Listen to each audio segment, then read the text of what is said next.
Bismillah, Alhamdulillah, wassalatu wassalamu ala rasulillah. Bienvenue à vous mes très chers frères et sœurs pour un nouvel épisode consacré au prophète Mohammed sallallahu alayhi wa sallam. Et aujourd'hui nous allons évoquer son attitude en tant que mari, en tant que père, en tant que grand-père et également la manière dont il se comportait avec les enfants.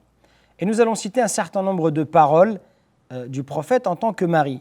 Par exemple, le prophète disait « Les croyants à la foi la plus parfaite sont ceux aux meilleures mœurs, aux meilleurs comportements.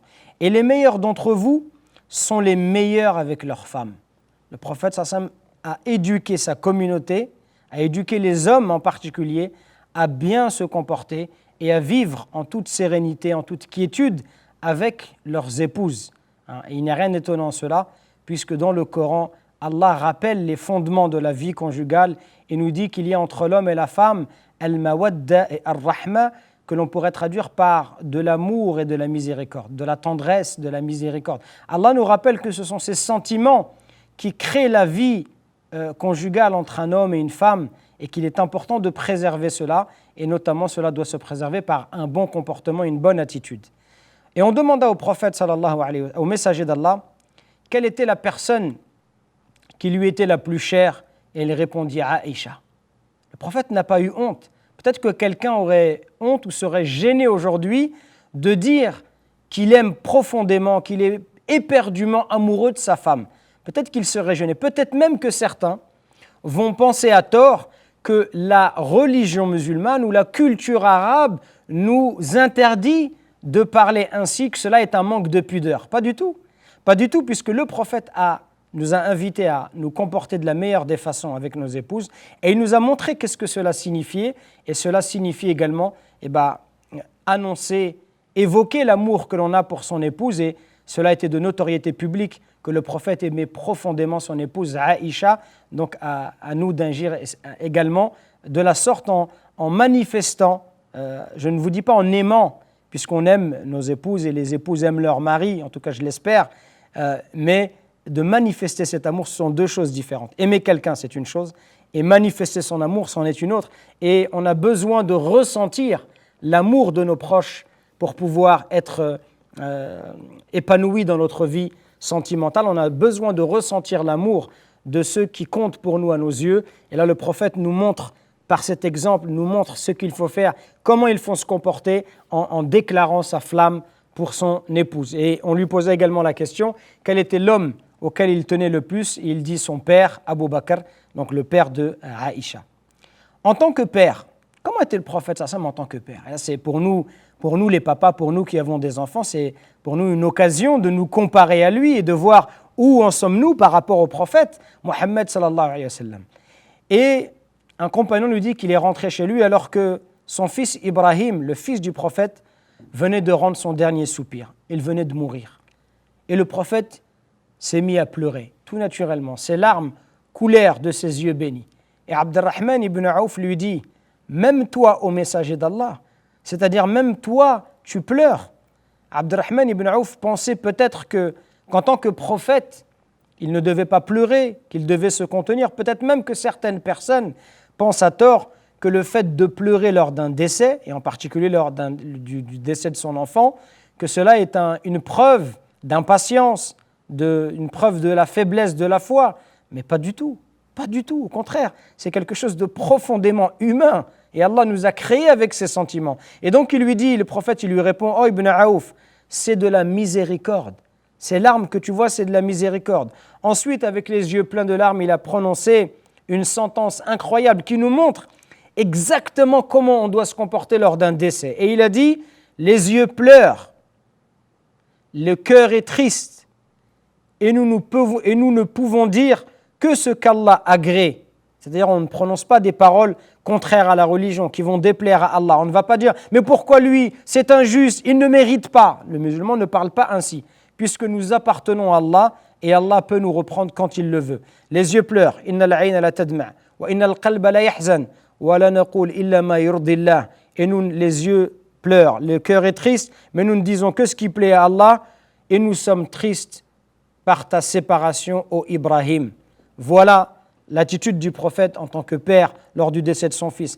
Également, comment il se comportait avec sa fille. et j'insiste avec sa fille, puisqu'il y a des gens qui pensent par pure ignorance que le père ne se comporte pas de la même façon avec ses enfants, que ce soit une fille ou un garçon, qu'il y a une distinction à faire, pas du tout. Sachez que le prophète d'Allah, la meilleure des créatures, quand sa fille Fatima rentrait à la maison, le prophète se levait, il se levait de sa place. Il accueillait sa fille en l'embrassant sur le front et il la faisait s'asseoir à sa place. Regardez l'attitude du prophète, incroyable, l'attitude pleine, encore une fois, plein, qui manifeste son amour, sa tendresse envers sa fille. Comment voulez-vous que sa fille n'éprouve pas beaucoup d'amour pour son père alors que quotidiennement il lui manifeste des gestes, des marques d'affection et de tendresse à son égard? Voilà l'attitude du prophète sallallahu alayhi wa sallam en tant que père. Il disait également en tant que grand-père ou en tant que, plutôt vis-à-vis des personnes âgées, il ne fait pas partie de nous celui qui n'a pas de compassion pour nos jeunes et n'a pas de considération pour nos anciens.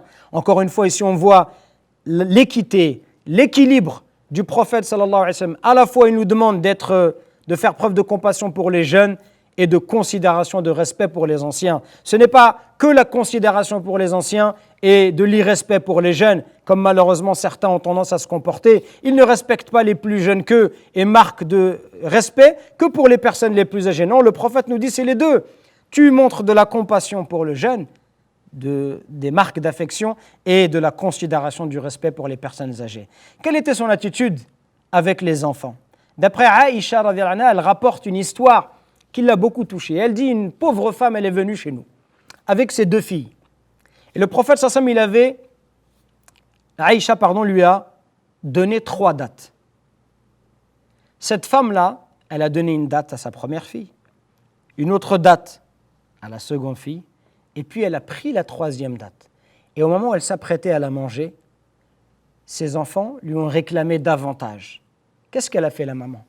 Elle a fait ce que toutes les mamans font par amour, par tendresse pour ses enfants. Elle a pris cette date et elle l'a partagée en 2. Elle a donné la moitié d'une date à une fille et l'autre moitié à l'autre fille. Et Aïcha nous dit, j'ai aimé ce geste. J'ai beaucoup apprécié l'attitude de cette maman. Et donc elle l'a raconté au prophète sallallahu alayhi wa sallam.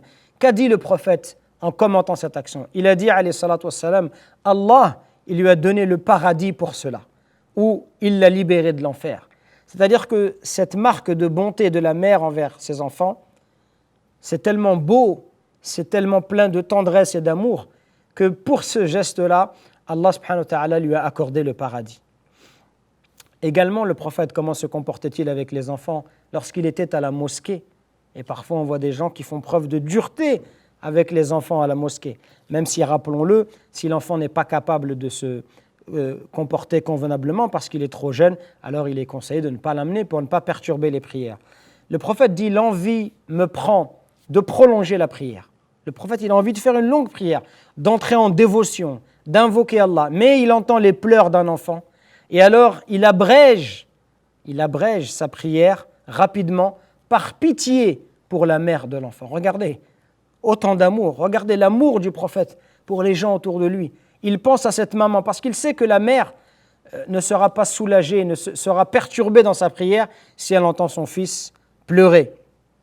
Un jour, Anas également, radiyallahu anhu, il est passé près d'un groupe d'enfants, il les a salués et il a dit « Je les salue » parce qu'avant moi, j'ai vu le prophète sallallahu alayhi wa sallam agir de la sorte avec les enfants. Le prophète alayhi wa sallam, il n'ignorait pas les enfants, il les saluait. On dit même qu'une petite fille pouvait prendre la main du prophète sallallahu alayhi wa sallam et l'emmener où elle voulait dans les rues de Médine. Le prophète se laissait aller avec cette jeune fille, ne la contredisait pas, ne faisait pas de gestes en lui disant « je n'ai pas le temps, laisse-moi tranquille », mais il accompagnait cette petite fille par tendresse, par miséricorde. Ô combien est grand notre prophète sallallahu alayhi wa sallam, ô combien est grand son attitude, ô combien est noble son comportement, sallallahu alayhi wa sallam. Que la paix et la bénédiction d'Allah soient sur lui. À bientôt pour un prochain épisode. Subhana rabbika rabbil izzati amma yasifun. Wa salamun ala al-mursalin. Walhamdulillahi rabbil alamin.